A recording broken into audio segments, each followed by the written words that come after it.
Hello, everybody, and welcome to a webcast with the amazing JP.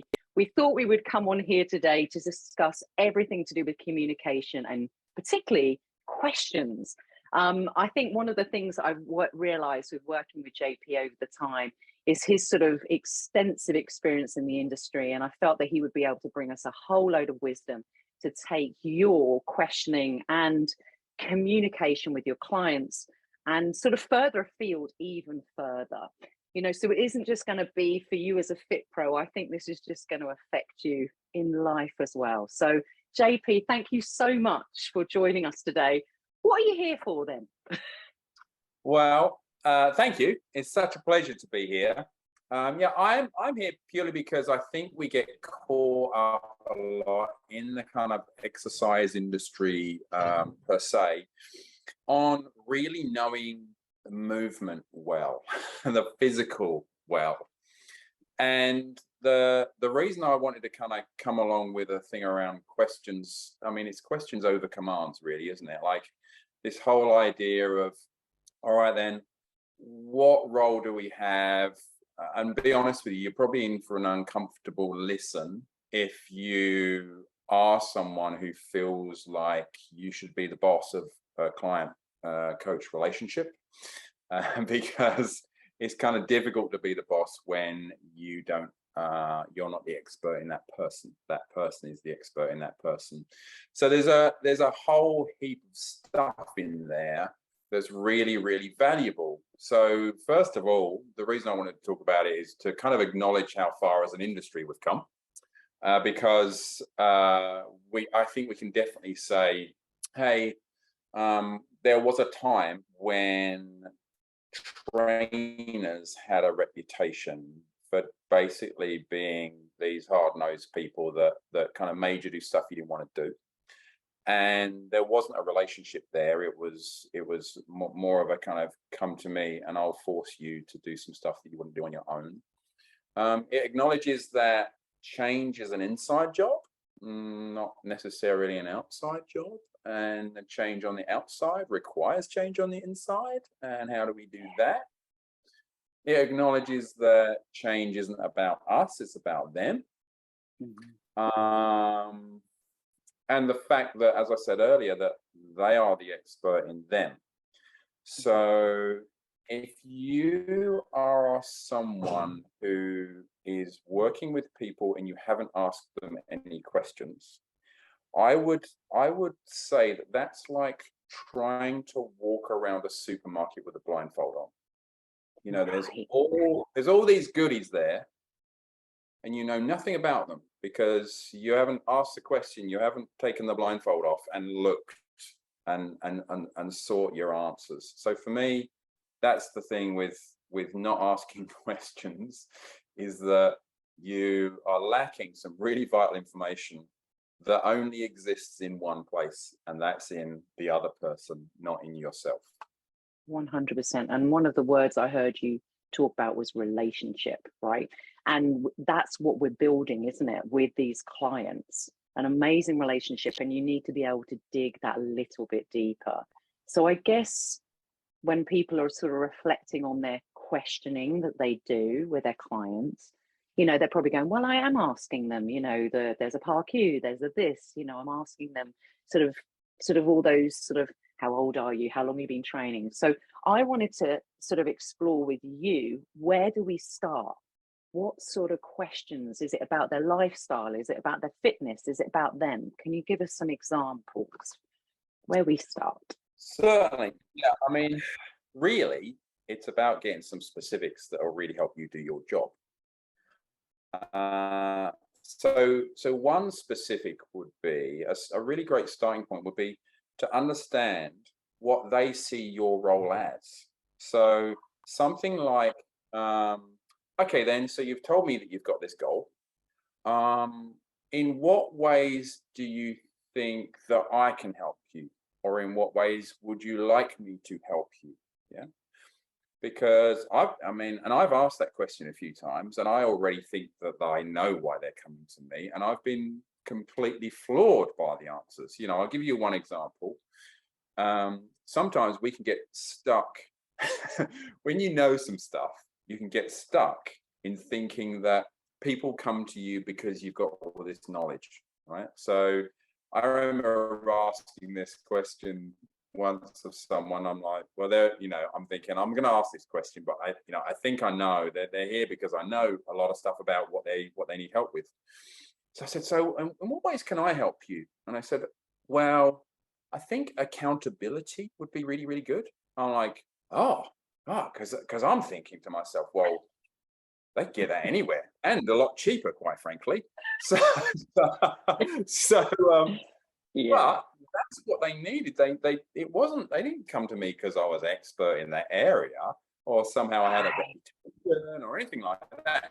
So it's like straight away, I'm like, I could have gone into that relationship thinking, right, I'm going to smack them over the head with all my knowledge and I'm going to impress them with all my strategies, which will then get these amazing results. When actually what they really need to do is to have someone who can check in on them, ask them how they're going, what help do they need in terms of to take them towards it, and just make sure that they're doing what we've talked about, doing what we demonstrated in the session. So that would be a really great kind of little thing that we're doing together. We're going to this goal that you want.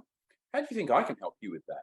Right? Yes. So that's the specifics around your role in their life. Then you might go, well, how about get some specifics on how they like to train? You say, well, hey, can you give me an idea of, to date, when you've done any form of activity, what have you really liked and what have you really not liked? Mm-hmm. Again, instead of you having to kind of trial and error some stuff, they can then tell you, well, I really like it because the style, their style, movement style, whatever you want to call it, their style will really help influence. Oh, right. Oh, God. Oh, they hate because, for me, people might come to me like, oh, I love playing games. You seem like a playful fella. But they might come along and this, oh, God, I hate it. You know what? Some guy got a balloon. I do this with my kids at home, right? It's like, whoa, okay then.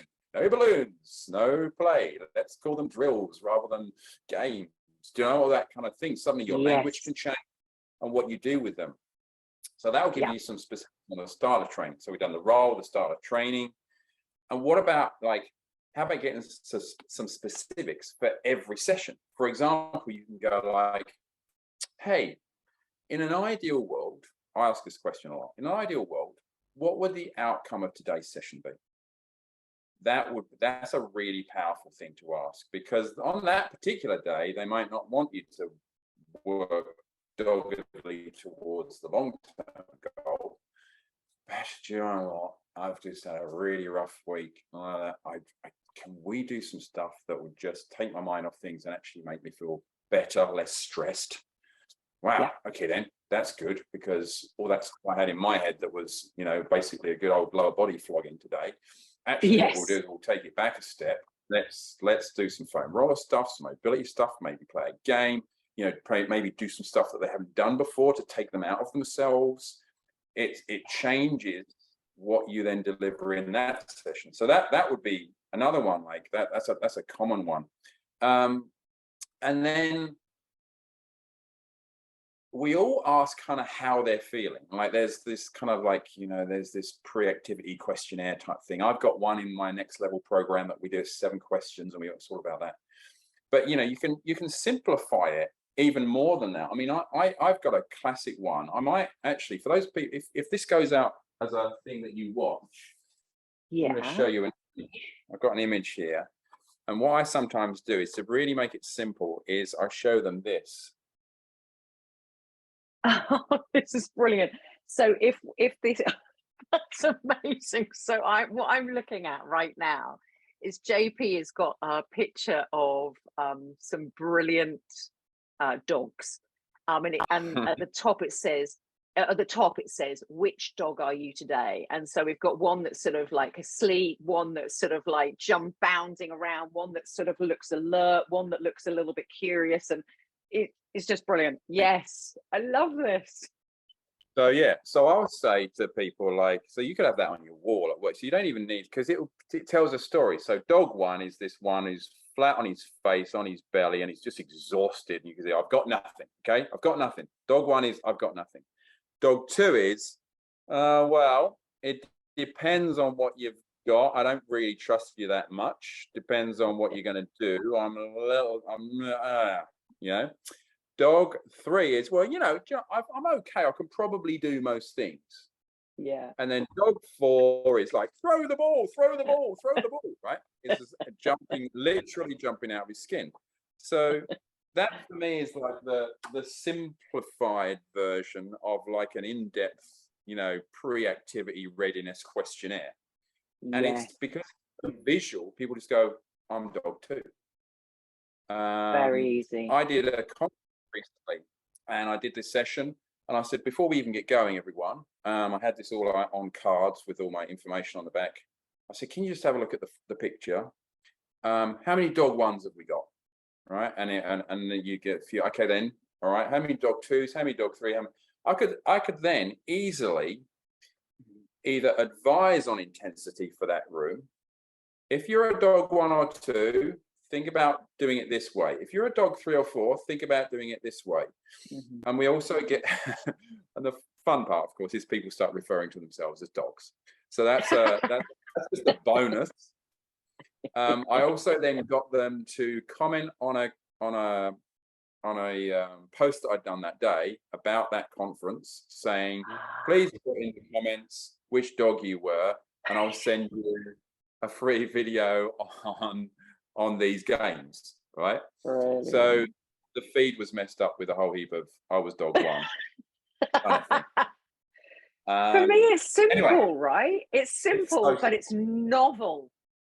Yes, it's novel, you know, and that's really, I love it. I love it. Absolutely. So those types of questions I think are really good, and you can obviously you can develop your own style, use squirrels if you want to, and then and I think for me at the end of a session it's really important to do some kind of review question. So it would be like, what did you enjoy the most? What would you like removed? And what might you add?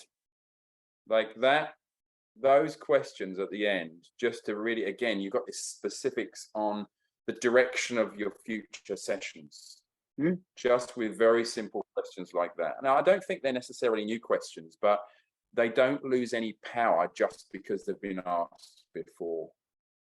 Absolutely. And what I think about hearing the way you're saying those questions is it really not only are you going to gather a whole load of information that's going to be so valuable, it's going to be able to lead the session, but it's about connection for me. It's that you're really taking that time to learn about that person, aren't you? And I think that's paramount, really, really paramount, because a lot of the time, so actually what I was thinking as you were saying this is a lot of the time personal trainers are doing the same thing day in, day out, day in, day out. And I used the word earlier, novel. For me, what I used to love when working with clients was the you know, how each session could be so varied, the variety. I felt that when I did this type of questioning that I could really, as a trainer, deliver something more effective for them, but it made me feel like I was doing a better job. I felt better about it. I just think it just, you know, it's that beautiful circle of, you know, excellence. So my next question to you is, how do we make sure that questioning doesn't just feel like an interrogation? That's a good question. Thank you. So I think it depends on very much on who it is as well, because if people are they just want to get going, you'll have those kinds of people. So it's very personality based is what I'm going to say as the short version of what I'm about to say. But if they just want to get going, we'll get them going and ask them questions along on the hoof. And if they really they need to feel their way in, then those questions might be an awesome way to feel their way in.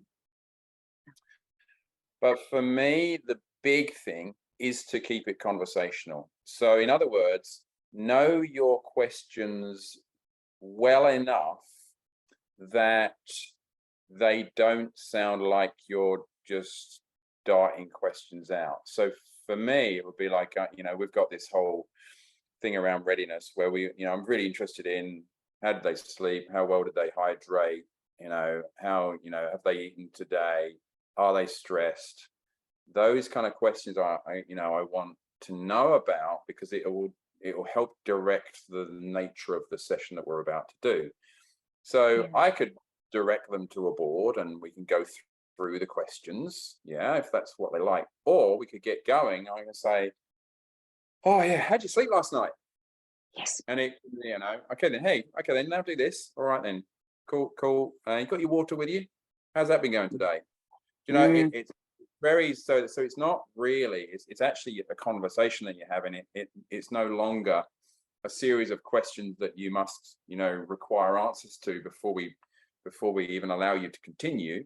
Something that we can actually make more conversational. And some people know what you're doing, but also some people like the format, the structure of, okay, then we go in, we go through these questions, and then we get going on the session. Other people like, I must have trained some people several years in a row and them never know that I was asking those questions. Yeah, absolutely. But they were asked every time. but because it wasn't a structural thing that I directed them to in order for them to be able to have their session. So I think tailor it to personality, keep it conversational, and if they do feel like it's an interrogation, then you need more practice. I would agree, JP. It's a skill, isn't it? Absolutely. And so when we're asking these questions, or we're being curious, let's say we're being curious, right, rather than just interrogation. So our curiosity is there and maybe the answers aren't coming. All right. What are the strategies we use? Is it that we just allow a little bit of silence? Because I think sometimes we can just be like, oh, they're not answering, I better fill the space. Or do we move on? Do we change our strategy? Ultimately, I hear you want the answers, but now this client isn't supplying you with the answers. What do you do? I think, you've already suggested a couple of things. So number one is that we do want to fill silence with noise. And what you don't realize for a lot of people is that when you've asked them a question, we are just waiting for an answer. So to us, it's empty space. But what you got to realize is for them is that their head could be going all over the place, trying to gather the information to be able to answer. So like for us, there's God, this is going to age me, this reference, but you know that song, Everybody Was Kung Fu Fighting. Yes. Right? Yeah. For them, that's what's happening in their head. It's just like all this stuff is going on, and songs are playing in their day. And they're just trying to think, right, to get an answer, coherent answer to you. So, I remember making up this meme once that I put out there, and the meme just said simply, silence is where magic happens. And I think we just need to remember that sometimes, is that we just wait and allow there to be a comfortable silence, because for them it's not uncomfortable because they're thinking. So give them some thinking time. That would be an important one. So give them space in order for that answer to come forward. Number two would be, I hate suggesting too many things, because I really want it to come from them. But you could just clarify what you're after. What do you like or dislike, in your activity, for example? You might just say, like, okay, then, what about something really basic like outdoors or indoors, right? You can just give them a real broad stroke of a thing. So at least you've got them talking about an area. But if they're not comfortable, then absolutely move on. Yeah, absolutely. It may not be the right time or the right session to find out that stuff. Okay, I hear you. So, okay, I'm thinking with regards to what you're saying about that time and allowing them that processing. So what are the sort of things that you can do like your body language to sort of show that you're giving them time. I mean, for some people, they might actually have to, you know, come up with a bit of a strategy whilst they're practicing. For you, this is a really, you know, easy skill because you practiced it.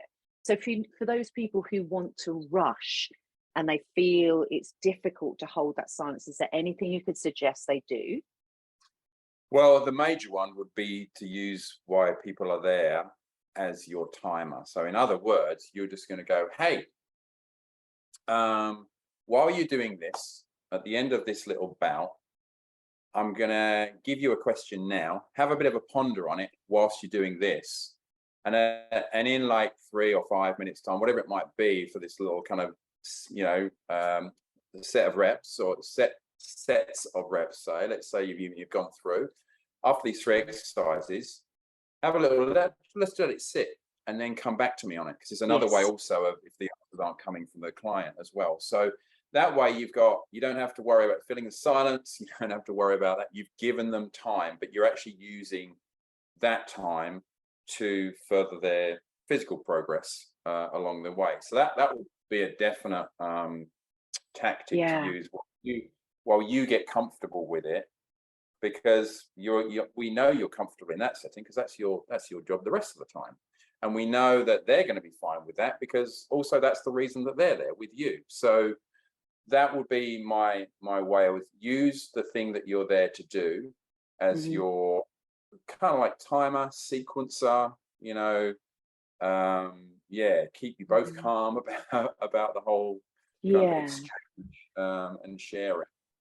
Do you ever feel that you kind of explain why you're asking questions? Because I feel that, you know, when I've worked with clients, I've sort of explained that, you know, I want to get to know what drives them, and I'm curious so that we can have an excellent session. Do you ever sort of explain why you're doing what you're doing, or do you just, like you say, have that conversational kind of thing? It's not to justify it, but maybe it gives more value to why you have this curiosity with your client.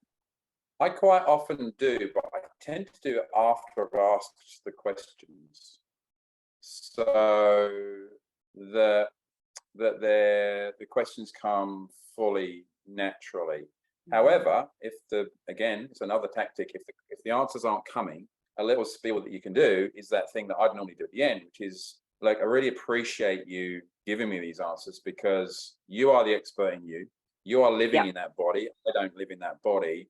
So the more that you can tell me in answer to these questions, the better I know I'm going to be able to deliver for you. And that's all I'm really interested in. So from that point of view, that really gets the message across. All right. So not only are they asking me because they want to connect with me, but actually so that they can do a really good job for me as well. When you've asked those kinds of questions as well, just as an additional point here, when you've asked those kinds of questions, and a lot of people in the past have not asked them those questions, how likely are they to continue working with you? You know, like it's just so powerful from the point of view of that personal individual connection. 100%. And I'm very, very sure that one size does not fit all. And you're right.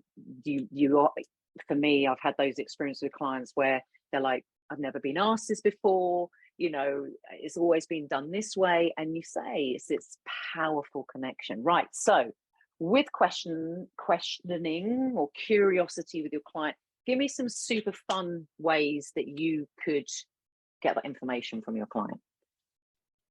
Well, fun way, I would say a fun way of using questions, and probably one of my favorite ways. I've actually did a conference session based on only this one concept. I've never done a conference session based on one small idea and made it into a 45-minute session before, but I have done this with this one, and that is using questions to deliver the best exercise experience, exercise upon exercise, that you ever have with a client. So you can do this as a fun session, right? So let's say, in fact, let's ask you, is there an exercise that you think is kind of like based upon pure enjoyment is a very average experience for you? A very average experience. Yeah. Well, okay. Pure based on enjoyment, not on how good the exercise is, but purely Fine. based on enjoyment. Indoor cycling, just being on a bike. Yeah. Yeah. For me. But do you do it? Yeah. You do. Yeah, but Okay. not very often. Yeah, I mean, for me to go into an indoor cycling studio or get on a bike, I'm like, yeah. Interesting. All right. Yeah. So with that, occasionally you do that because that's what's available to you, I'm assuming, rather than Yes. All right. So that's the only thing that's available that day. So in your pop, and you're thinking, okay. So score it out of 10 for me. Like, just give me a base purely on enjoyment. Score it out of 10. 4. It's a 4 out of 10. So in you wander, and then I'm in there with you, and I go to you. Do you know what? Just putting the rule book to one side for a moment. How can we make this more enjoyable? Not better for you or anything like that, just more enjoyable. How could we make this experience more enjoyable? Right. For me, it would probably be variety, maybe the position of the bike, maybe music, maybe someone cycling next to me. That they're the first things that come to mind. All right. So let's do them in reverse order. Who would you want cycling next to you? It's either specifically a person or the type of person. A buddy, someone I can have a laugh with. All right. Probably so someone. Sorry, JP. Probably somebody who isn't an expert at it. So somebody who's in the same sort of, we're both about a 4. So, I'm not going to feel like, oh God, they really like it and I'm not really enjoying it. That would be, yeah. So a like-minded and also like capability. God, I don't even know that term. Person is next to you. Then your choice of music rather than the music that they are playing. Yeah. All right. So, I mean, dare you even mention what that might be? I think it would be some old school house. It would be something quite a dancey based, or something really cheesy, actually. Right. Yeah. Something really cheesy, maybe, JP. Okay. I mean, you've got me there because like both of those things are my things too, right? So, so we've got that. Then you've got the position of the bike. Where would you want the position of the bike to be? Somewhere where I'm looking at something amazing. Like, so rather than, against a wall or in a dark studio, I probably just want to be able to look out. Yeah. All right. So let's say you walk into this joint today and you're kind of expecting your normal 4 out of 10 experience, but you walk in and it's just like, oh, there's my mate who I kind of get on with, and she's a similar level to me, and we can have a bit of a laugh at how average we both are. I feel more comfortable now. And then the instructor says, all right, we're doing a request schedule at the moment, and today it's your choice. Okay. So it's just like, so you've all kind of submitted those things in the past. Today it's your playlist. So you've got your buddy there, you've got your playlist there, and there's that, and we've had a bit of a move around. You're now at the window. Yes. And that window happens to have an environment on the other side of it that you really love the look of. Yeah. Yeah. Where are we now in terms of your experience? Oh, it's gone up to a 7.58 at least. 7.58. Yeah. All right. So how could I add another point to it? Telling me it's not going to be for too long and there's a lot of variety. So I need to know how long this is going to be for. Yeah. Variety. Okay. Definitely. So yeah. So they then said, okay, then today it's a 40-minute class and we're changing things up a little bit and we're going to do some different stuff with you today. Yeah. That gives us another point. Yes. All right. So how do we get it over the line and make it a 9? Because we're on 8.58 at the moment. Okay. Oh God, that's a difficult question. The way somebody interacts with me and coaches me.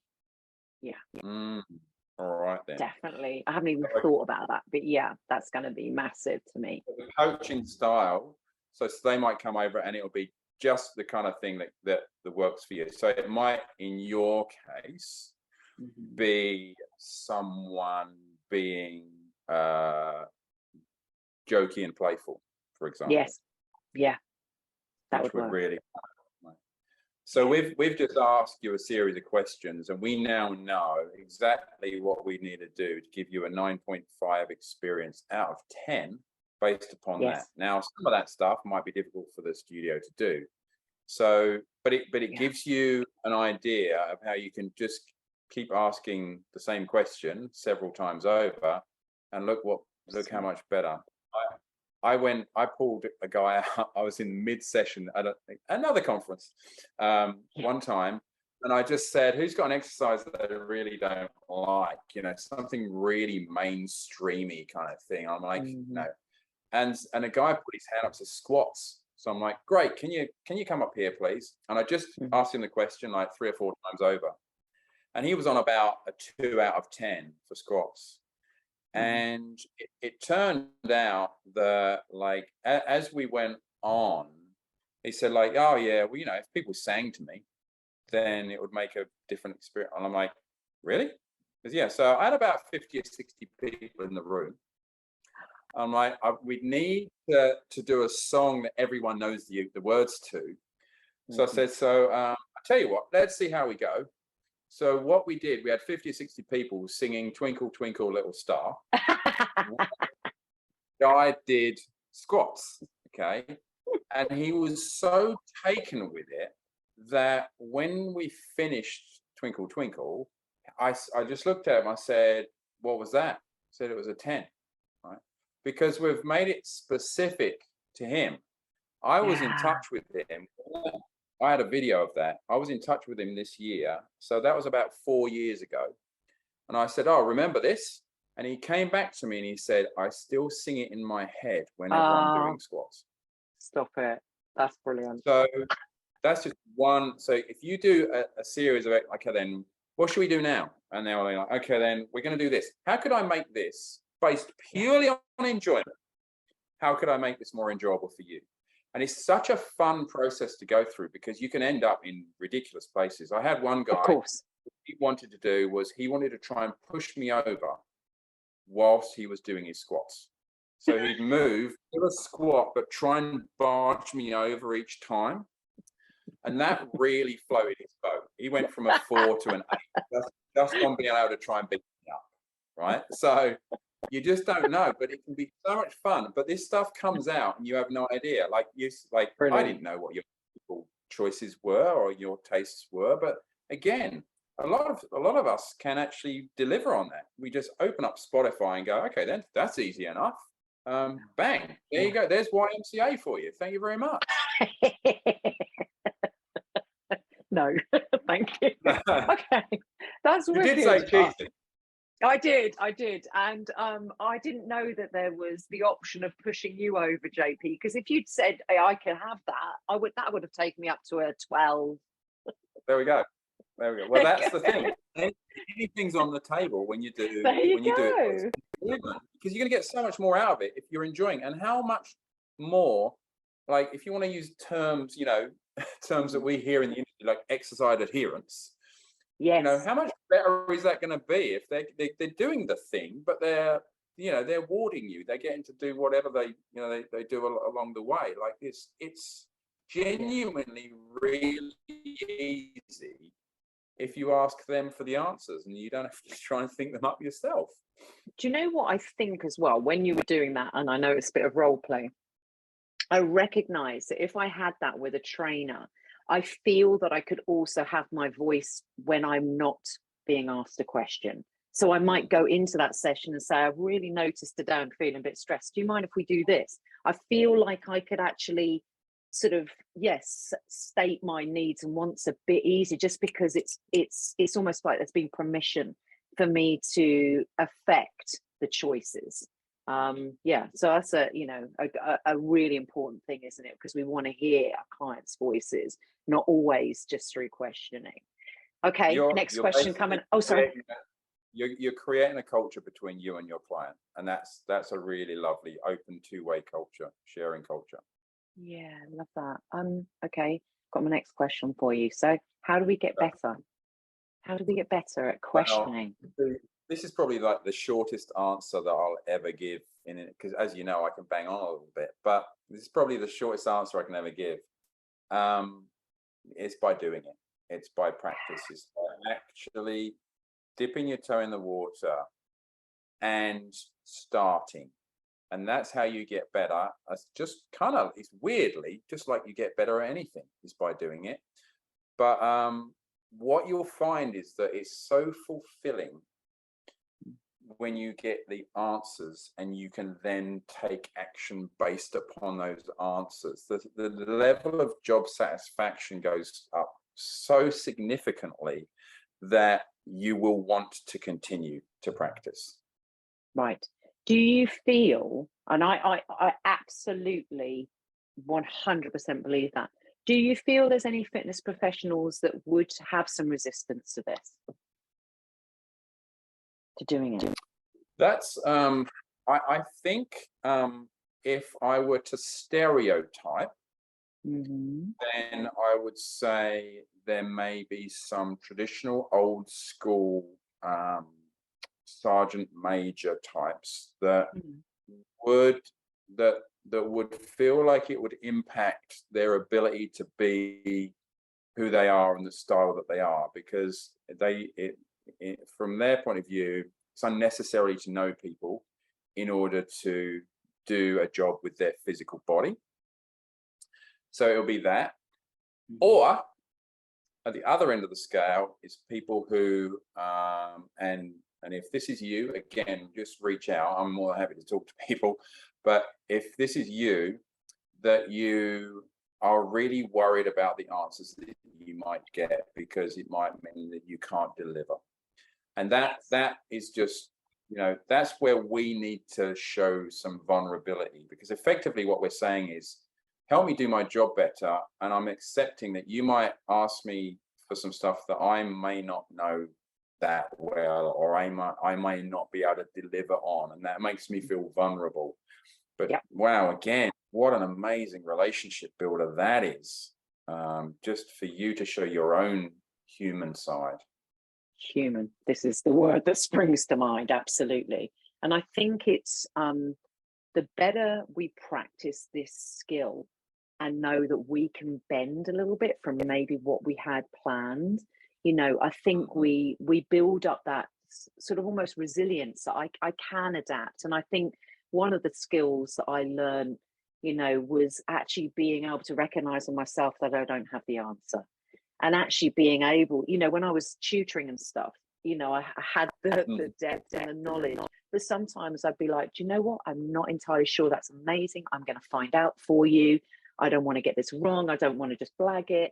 You know, let me come back to you. I think sometimes when people see you do that, you know, and you don't have the answer, actually it shows an even more professionalism, that you know your own boundary, what you're comfortable with. And I really hear that thing that human, when you show up as human, it allows your client to be their real selves. So we're sort of role modeling a really essential, you know, thing, aren't we?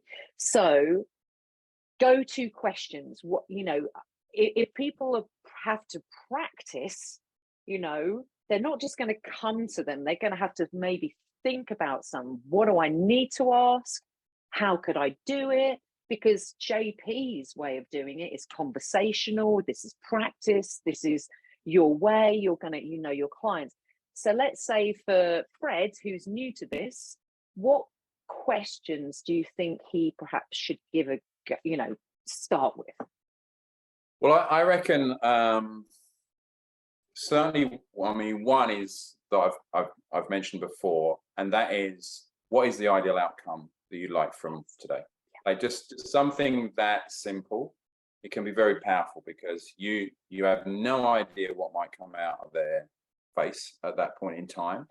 and you might have something different planned, but you know, just be ready to roll with it, and to actually, you know, ask them more questions about that if they've come out with something that's quite unexpected. But that for me would be one that I would start asking clients straight away if you don't currently ask it, because it will change your relationship and it will change the perceived value of your sessions. So that one, definitely.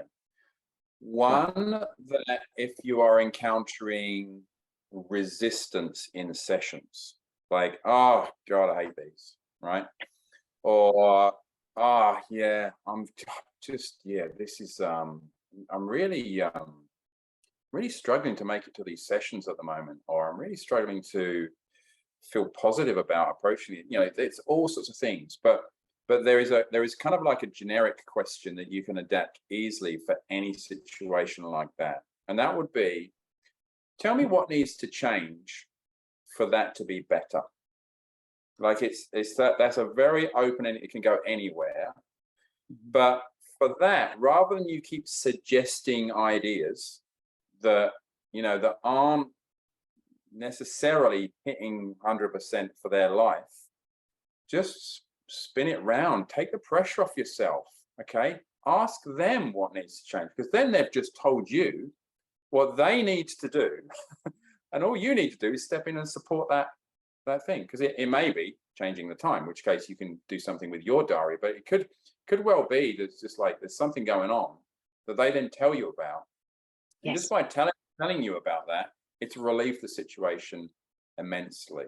So what needs to change for to be better is a real classic, and I use that a lot, and I'll use that in, because I do a lot of coaching, mentoring of coaches, and to get them into what we might call a phase of growth in their mental and emotional world. That's another classic question that you can use in that place as well. You know, so what needs to change for you to go towards this goal, for example? It's a really, really powerful question. And then my other one that is a real go-to is what I used with you earlier. Give me a score out of 10. So it'll be like, okay, and it can be about anything. All right, then. So you've got this goal, and I believe that PTA Global used this for confidence. They would used to say, okay, then, so you got this goal. Give me a score out of 10 as to how confident you are that you can get there, right? And basically, the number that we're looking for is 8 or above. Okay, if it's not 8 or above, I'll be honest with you all right now, it's not going to happen. Which is why when I was speaking to Teresa earlier, and I was on 7.58, there is no way I could have left it there, because I want to know what's going to be an experience that you would want to repeat, because it's unlikely for you to repeat that experience if it's below an 8. So that's how the psychology works on it. So we're looking for 8s and 9s, preferably 9s. Hardly ever get 10s, because very few people, there's always space to go for a 10. So if you're getting 9s and 9.5s, then that is the equivalent of a 10 on the day, basically. So give me a score out of 10 for, give me a score out of 10 for that session that we just did. Again, big vulnerability point there. Can you give me a score out of 10 for that we just did? Okay.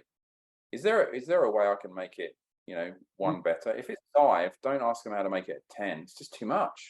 It's like overwhelming. Right? Well, how could I add a couple of points to that? What would change that? What needs to change for my score to go up by 2, for example, right? So but yeah, scoring out of 10 is really amazing. I'm really amazed at how many situations you can use that in, for individual exercises, for whole sessions, for give me a score out of 10 for enjoyment, give me a score out of 10 for intensity. Where am I landing for you right now in different categories? Give me a score out of 10. I have a thing about percentages, which is the same, of course, but someone said to me the other day, I don't do percentages. I said, what percentage of improvement have we had for your back at the moment? I don't know. I don't know how to work in percentages. I said, okay, give me a score out of 10. And she said, it's improved 7 out of 10. I'm like, and then she just pauses and goes, so that's 70% then, isn't it? And I'm like, yep, Oh, yeah. that's absolutely. But so she was 7 out of 10 better. I was taking that on board as a 70% improvement. Yes. So that was good at that time. So they're the type of go-to questions that you can just start playing with, even if it's just one thing. What's the ideal outcome you want of today? And that's all you start with. Great. Or start asking them to give you a score out of 10 for different things. Tell me, like, we do them all the time, but give me a score out of 10 on how much you actually enjoy them. Just nothing else, not how good they are for you. How much do you enjoy that exercise? Well, I know it's a 10 out of 10 in terms of how it affects my body. Yep, I know. But how do you enjoy it? Oh, yes. Know, 3. And then it's just like, aha. So, because there's probably something that you can deliver for them that gives them their 10 out of 10 on their physical enhancement, but also is a 9 out of 10 on enjoyment too. Yeah, that's a big tick, isn't it? You know, hopefully trainers won't start getting beaten up more regularly because of this process. Exactly. Right. When you were speaking, I was just I was thinking, oh, I want to ask this question, right? And then actually in the example you gave was someone saying, I don't know, right? So, you know, when I said that about if you don't get the answer, and, you know, you suggested giving them time, maybe using some sets and reps to have some time, you know, do you just keep on going? There are some people that just go, I don't know, and close things down. What do you do in that situation? Well, I accept that they're not ready because they do not want you to know them. So that's just an accept and get into the session, with the hope that once they get used to you, that there will be some form of sharing. What I tend to do in order to create an environment where it's more likely for them to come forward is share either stories of similar people that might resonate with them, or indeed I will share things that I feel are relevant from my world, that not so that you make it about you, you're talking about you, but you'll tell a story about you that's related to something that you're helping them with, so that there's a connection there. But yeah, that's the thing. It's stories and it's personal experiences that you might want to share with them without it seeming like you're bringing their session be all about you, because that's not what it is. But I will quite often use stories from my own life in order for it to be, I don't know, a lesson is too powerful a word, but you know, some form of connection experience. Yes, exactly. And I think sometimes, you know, when you said you don't really like to give examples, but you know, you said about indoors or outdoors, you gave some examples. I sometimes, my language might be, I wonder if we did this, would that make a change? Maybe as a start to realize that there is scope for change, because sometimes it's just like you say, there can be that, I don't know. But for me, weaving in a bit of other human stuff, like your own story, other people's story, I think is a really beautiful thing to be able to do. So my last question to you, JP, on this is, how do you know your questions have worked? So I would say, I mean, an absolute gold standard would be that the answers or the resultant actions from those answers turn out different to what you were expecting, because then you know it's not you putting your stuff on that. If it's exactly what you expected, then it's probably your session that you just did as opposed to their session. So I think if it turns out different to expected, and if you learn something new about your client, those things are really great markers that you've used questions really effectively. I remember using some questions with some clients one time that I've been with for 6 years. I'm thinking, I'm going to give them a new set of questions. So I just stopped at the end of the session 5 minutes early one day, and they've been with me for 6 years, training as a pair. And it turned out that by asking those questions, what I found out was one of them was actually considering stopping, and the other one was quite perfectly happy to continue. And by asking some questions like I've already given you today, they were with me until I closed that studio for 2 more years after that, because I was then able to go, oh, right, okay, that's pretty amazing. I can now cater for more of the other person's needs, because one person was being fully catered for, the other one, it was like a 5 out of 10 scenario. So we needed to upgrade her experience. And yeah, that was both a shock and at the same time, wow, if I didn't ask questions, that would have been, probably both of them would have stopped, because they were training as a pair. So that was how it was. Yeah. So it's really cool. Just, yeah, different to expected is important. And I think for me, the thing that I guess, if we do a should and a should and a should, I should probably mention a should not, which for me would be, don't use the word should.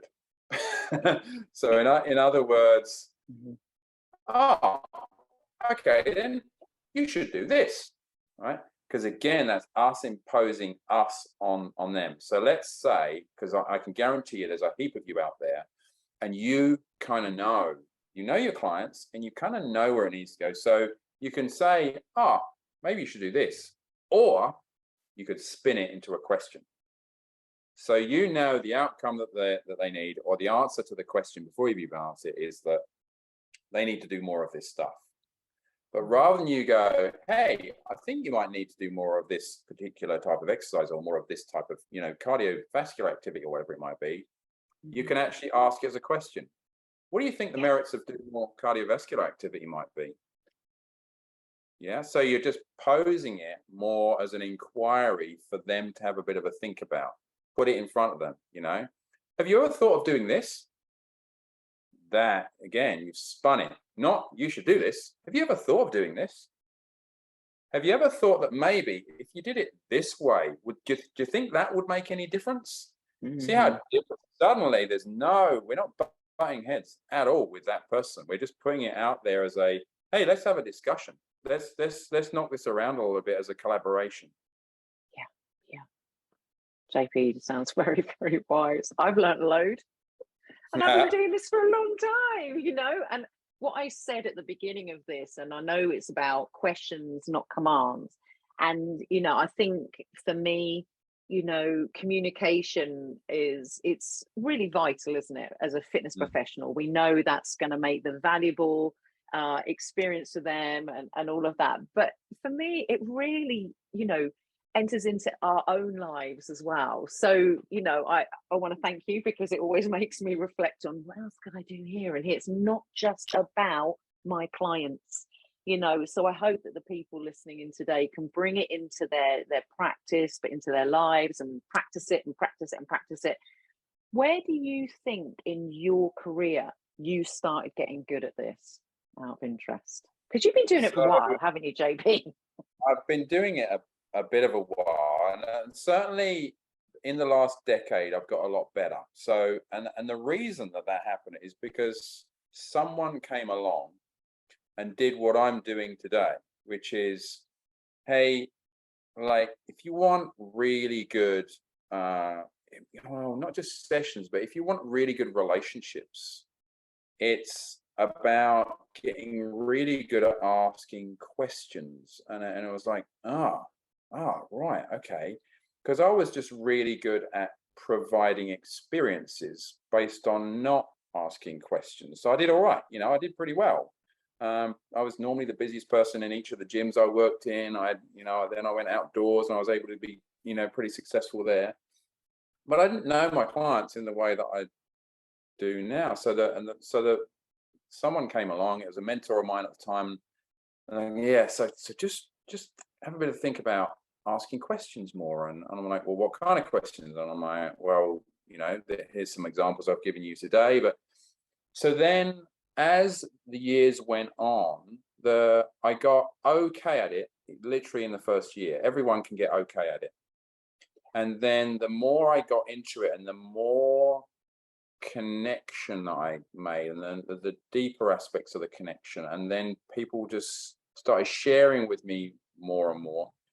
After a few years, I started then mentoring as part of my mentorships. I would be mentoring people through my education experience. So then it was much more about growth, right? So because what they need to do is not just grow themselves, but grow their businesses. So, well, what do we need to do that? Oh, we need to ask some deeper questions. So then it was like, what are the deeper questions? So then I had some coaching, not just for me, but how to coach as well, right? So then it's a matter of going, okay, then now I know that, for example, you know, if I can spend maybe 4 hours, a couple of 2-hour sessions with someone and ask them 8 questions, I know I can find out their beliefs, their values, their identity, their purpose. There's a series of questions that you will go through because there is no way that I can, well, we can't go straight at it. So what I mean by that is if I just go, hey, let's go straight at this thing about your beliefs. Let's think about what they are. No, we need to create scenarios and the right kind of questions so that they literally are drawn forth, right? And this is all we're doing with this. Like some of these are really powerful questions, and they'll get to the heart of the matter for a lot of people. But then, if you want to go next level again and go, right, let's find out who you are, what you stand for, right? Let's give you a barometer, a sounding board for all of life's questions from now on. Yeah, I got quite into it, as you can probably gather. I got not obsessive, but certainly really deeply interested in that. I have a degree in sociology way back when as well, so I'm interested in the human condition, full stop. So for me, that was really powerful, and just to really understand people better, that is where it gets super cool and really, really interesting, because then you're going deeper and deeper. And why is it so great? Because it's more and more fulfilling. So you are more and more on purpose, as it were, because you get better results with better connections, that you get more trust, you get deeper and more significant experiences, and quite frankly, more emotionally satisfying and uplifting experiences. And, you know, there's more, as weird as this may sound, there's more tears, which really mean that you're dealing with significant and meaningful work, which for me is absolutely beautiful. I couldn't agree more. And I think not only does it make an enriched experience for your client, but it's really enriching for ourselves, isn't it, to be in that place. And so, you know, our, let's call it job satisfaction, whatever, is significant, isn't it, when we get to that deeper place and stuff. So much, mate. Yeah, absolutely. JP, thank you for your wisdom. I really appreciate it. To finish this, what question do you not get asked enough in life? Oh, wow. I think I've only ever been asked once what the meaning of life is. Yeah. So that for me is pretty amazing. But what I'm not going to give you that answer because it was so lengthy. Of course. But what I will share with you is, once I asked the question, and this was I'm not going to tell you their age until afterwards, right? I once asked a question, which is a classic question that we can ask all of ourselves, which is, what does success mean to you? Okay, so what does success mean to you? Yeah, so we'll all have our own kind of thing on. And then this person said back to me, success is being happy with the life that I'm living. And I was knocked over by that, and I'm slightly annoyed because I wish it had come out of my mouth. Right? It was so profound. Yes. Yeah. But the thing that was kind of annoying was that this young lady was 16. So Oh, wow. it was just this mind-bogglingly profound statement from a 16-year-old reflecting on life, and that was one of the best kind of, you know, yeah, questions. That and then the other one would be, I was once I was once given the opportunity to ask the great Bobby Cappuccio a Oh, question, and yes. it's just a bit of a round table online. I'm like, you know, anyone else want to ask Bobby any questions? And no one was stepping forward, and they said, JP, what about you? You normally got some good questions. And I'll be like, well, I guess there's one. What do you ask someone so that you can understand the deepest depths of their soul? And lucky enough for me, it took him a moment, because I was thinking, well, it's Bobby Cappuccio. I mean, Yeah, he's one that I respected forever, and I think he's he's amazing. Like, he's amazing. just He is. a great person to have an access point to. And then, yeah, sure enough, again, I'm not going to give you the answers on, because it was lengthy and about 5 different kind of 5-part answer kind of a job.